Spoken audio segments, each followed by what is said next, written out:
Ված մտահանգումներով ենք առաջնորդում։ Խնդրեմ։ Ես կրկին Բայրամովի հայտարարությունն արել, դուք ասում եք բանավոր չեք պատասխանում այդ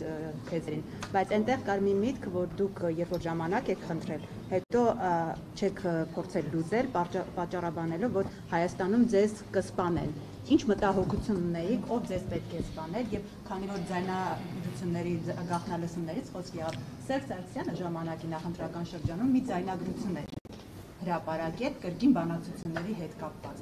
Չմեջբեր եմ ինչ ձայնագրություն։ Այսինքն հիմա բանակցությունների ընթացքում դուք նման արտահայտություններ շատ եք անում, որ բանակցությունները փաստորեն միտեղ արդեն դուք ասել եք, որ խոստովանել եք այդ ձայնագրությունները, դուք խոստովանել եք, որ բանակցությունների ժամանակ դուք ձեզ կներեք բժի տեղ եք դնում, որպեսզի իրավիճակը փրկեք։ Հիմա Բայրամովն էլ այս մի հայտարարություն է արել։ Հիմա ինչպես հասկանանք այս ամեն ինչը եւ արդյոք դուք բանակցություններում նման բան եք ասել։ Գիտեք, ինչ ես էլի եմ ասում, բանավոր ժանրը ինքը շատ վտանգավոր ժանր է, որովհետև բանավոր ժանր նույնիսկ հրապարակային տեսախցիկների առաջ արած հայտարարությունների վերաբերյալ հետո լինում են տարընթերցումներ։ Հետո պարզվում է, որ մի կողմը այլ բան է ասել, մյուս կողմը այլ բան է հասկացել, եւ հետեւաբար այդ ժանրը ես համարում եմ բացարձակապես անօգուտ։ Ես այն չեմ ասել, նա նենց է ասել, ինքը նստած էր, բայց ես հիշում դու սուրճ էիր խմում, ես սուրճ, դա անօգուտ ժանր է, այսինքն դա բացարձակապես նախ ես կարող եմ ասել, որ այն հանդիպումները, որին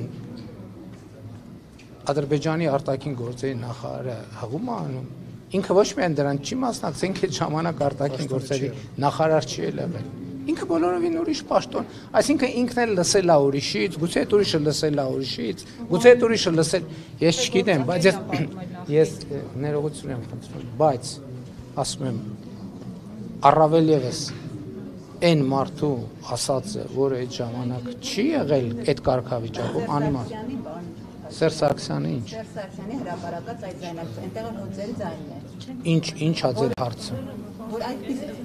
Ես այնտեղ խոսել եմ իմ թիմակիցների հետ, եւ դա եղել է ազատ ժանրի խոսակցություն, արտոնին խոսակցություն, արտոնին խոսակցության ժամանակ կարող են ձևակերպումները լինել ընդարձակ եւ ստեղծագործական։ Դա չի վերաբերվում միայն ինձ, դա վերաբերում է նաեւ ձեզ բոլորիդ։ Խնդրեմ։ Պարոն վարչապետ, Սերժ Սարգսյանի եւ Ռոբերտ Քոչարյանի հայտարարություններից հետո դուք ի պատասխան դրան տեղեկացրեցիք